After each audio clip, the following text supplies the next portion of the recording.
Why would Bell's Steelers teammates do something so unprecedented? Why would they all speak out against Le'Veon Bell? If everybody from Teddy Bruschi, who you just heard in Doug Brown's SportsCenter update, or Louis Riddick, who's been all over ESPN airwaves, if every former player and every analyst tells you, what the hell are they doing? Doesn't the next question follow? Why are they doing it? Why is Ramon Foster saying what he's saying? Why is Maurkice Pouncey? Why is Ben Roethlisberger speaking out of turn?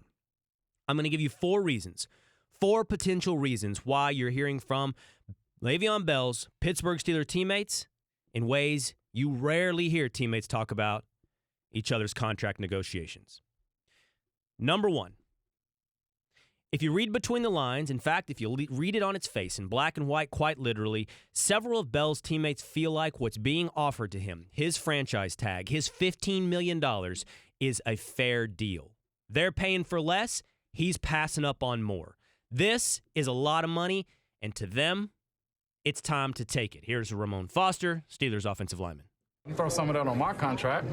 That's how I feel about it is, in the ultimate team sport, we've created a league of individuals in a sense. And I know the league is all about get your money, get paid. I love it. But in my perspective is a whole lot different now. I'm in year 10. This guy, what is Le'Veon about to go into year 7? You're not getting younger, so win it, get paid next year. Still stunning to hear a teammate talk that way. It's still stunning to hear somebody as candid as Ramon Foster is there. And it's still stunning to hear somebody talk about a teammate the way Foster's talking about Bell there. But still, okay, fine. So let's say Ala Villanueva, Ramon Foster, and let's say a handful of other Pittsburgh Steelers are like, I'm not getting paid what you're passing up. I'll never make what you're going to be offered. Let's say that a third of that team thinks this is an incredibly fair deal. Well, you know what? That's not unique. That happens on every team. That happens in most contract negotiations. That can't be what's different here. That can't be our why. So let's move on to number 2. They feel lied to. Several of Bell's teammates were confident he was going to show up this week and be there in time to play week 1 against the Cleveland Browns. In fact, Maurkice Pouncey said, count on it, Bell would be there on Wednesday. And Bell did not show up. So they felt lied to and were made liars of. Here's Maurkice Pouncey, Steelers offensive lineman. I just felt confident that he was going to come, but now that he didn't, obviously, it's Le'Veon over the Steelers, and we're the Steelers, and we're going to play as the Steelers. Now when it's game time and you know that you have $14 million looming out there and you're still not hearing your team really wants you here, it's just at this point, we got Connor. I think we're just all grown up to finally accept things at some point, and you're just like, all right, you know what? If you don't want to be here, it is what it is, and hold out 10 weeks. It's totally fine with us. Like, as a team, we're totally fine. It takes 11 guys, not just one. So they feel lied to. They feel made a fool of.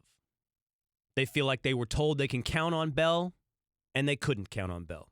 Still, guys get lied to all the time, in every walk of work, every walk of life. So if it's not just that they feel like he has a fair contract, number 1, what they were lied to, number 2, what else is there? I offer to you number 3, the Kawhi Leonard scenario.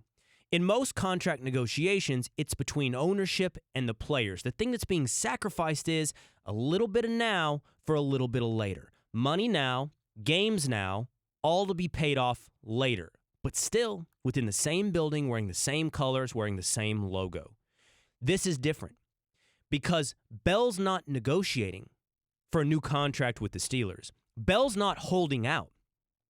Instead, Le'Veon Bell is neglecting to show up to preserve his market value for another team, for a different set of colors, for a different logo. He's selling Ramon Foster's, Maurkice Pouncey's, Ben Roethlisberger's present for some other team's future. They can't tell themselves this all works out in the long run for everyone involved. What they see is it may work out for Le'Veon, but it doesn't work out for us. That, I think, is what's different. That is the Kawhi Leonard scenario. That is asking them to sacrifice, not for a teammate, not for their long-term future, but to sacrifice for another team. Still, I feel like there is something more. I don't think it's just that they think he has a fair contract, 1. I don't think it's just they feel lied to, 2. I don't even think it's just they feel like there's no long-term benefit to them in this standoff. 3. I think 4, there's something more. There's something more, and I can't give you what it is. There's something more between Le'Veon Bell and his teammates. There's some bad blood. You can't convince me that this is a locker room that was cohesive last season, from the anthem issues to the bickering, from the Facebook Live postings to the suspensions.